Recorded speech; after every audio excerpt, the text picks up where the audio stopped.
Hey everybody, Jim here with another video for you. This is Shocktober 2025, episode 25. But before I begin, at the end of this video, if you like what you see, please consider giving me a thumbs up, a possible subscribe, but most importantly, please leave comments below. Let me know how you feel about this series. Let me know how you feel about the movies I'm about ready to highlight. Now today, as I film this, it is Saturday, October 25th, and it is episode 25 rather. And before I begin, I want to announce that in a couple of hours at 1 p.m. Central Time will be the next live episode of Shooting the Shit with Jim. My very, very special guests will be Meka and Kira, the two wonderful twins from the Double Feature podcast. And bearing that in mind, I thought today I would do a video about twins or siblings. And the reason why I have these two films out right away, The Monkey and Sinners, they have a couple of things in common. Number one, they both came out this year. Number two, they're both horror films. Number three, they're both definitely in the top 10 for me this year. But most importantly, both have to do with twins. In this case, Michael B. Jordan plays two twin brothers. And in this case, Theo James plays twin brothers. And having the two twin sisters on today kind of inspired this idea. So this is the reason why we're doing sibling movies. So let's get these two out of the way. We've got 5 selections for you. And the first one is April Fool's Day. That is the original theatrical one-sheet, and I still think that is one of the greatest horror posters of all time. This movie's got a great cast. It's got Amy Steele, Deborah Foreman, Clayton Rohner. It's just a really good movie. And this one is directed by Fred Walton. This one is kind of a cheat movie, but I don't care. I absolutely love this movie. And again, people that get upset by it, it's right there in the title, folks. I'm not going to go into it, but there are siblings in this movie. Deborah Foreman has a brother, and there is a twist later on in the movie that I don't want to spoil right now.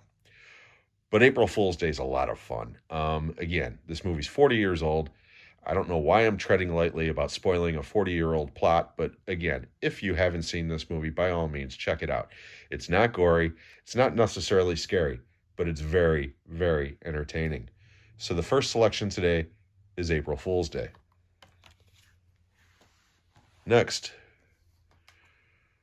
from this double feature pack, I'm going with the first installment of Jeepers Creepers. The filmmaker is a piece of shit. I won't even acknowledge his name. However, the films, both films, are very entertaining. Justin Long is the star of the original. And again, this is about him and his sister on a road trip, and suddenly they start getting chased by this thing. It's the only way to describe it. And yeah, it's a lot of fun. The second movie is not as good, but it's also entertaining. But again, the relationship between the two of them feels very real. They feel like brother and sister. So the second selection today is Jeepers Creepers.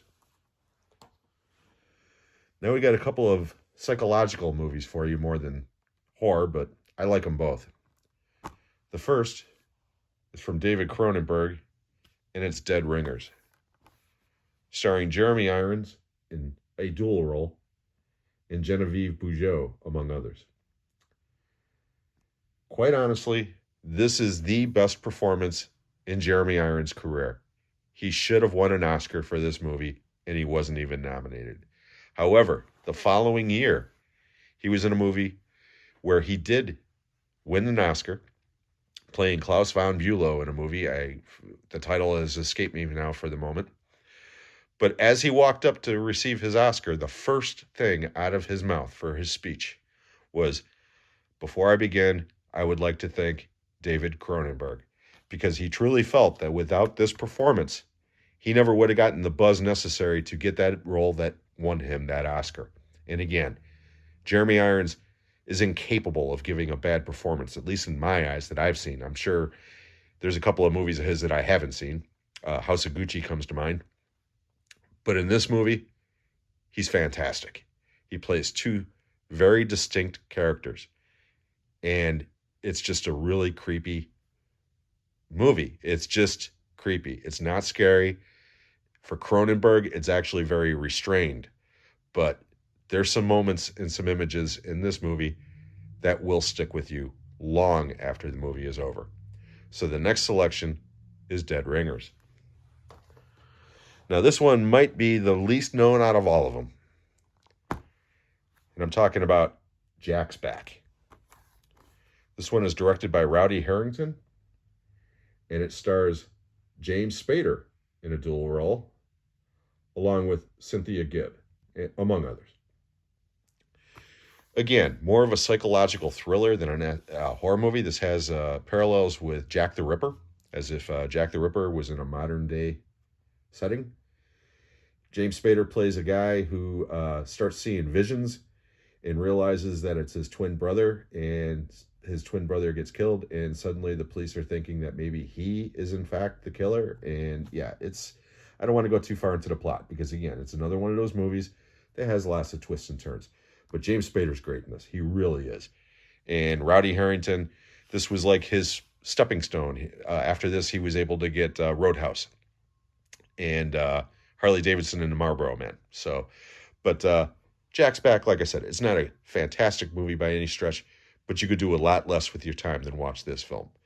So that selection is Jack's Back. We're going to end it with this one. And it's another Cronenberg movie.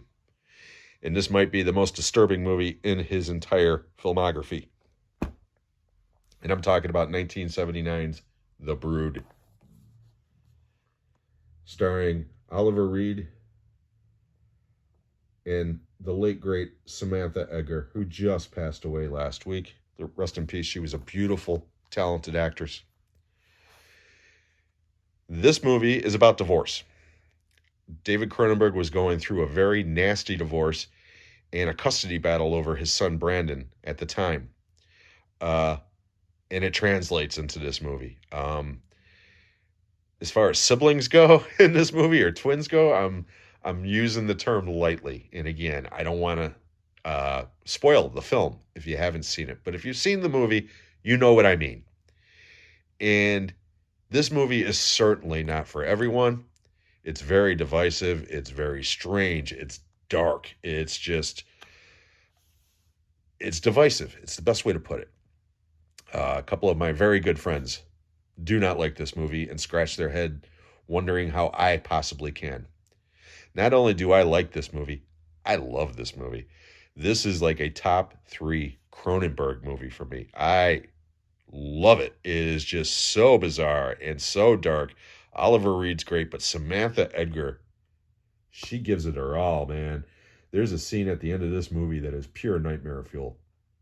And again, I'm treading lightly because I don't want to spoil this movie. Again, not for everyone. It's not a movie that I easily recommend. However, if you don't mind body horror, you don't mind crazy psychological stuff, and I don't even know how else to describe this film, but be patient with it because it's not an all-out action movie either. But again, if you have the patience and you're willing to give it a chance, I think you'll get something out of this film.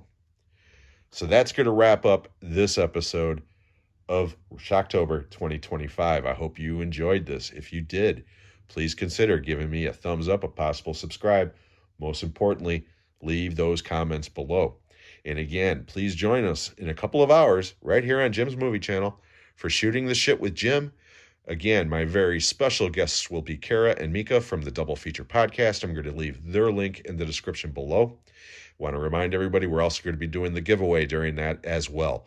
The winner does not need to be present. I will reach out to the winners after the podcast is over, but the drawing will be done at some point during that episode. So anyways, guys, I hope everybody's having a great day. We'll catch you on the next one.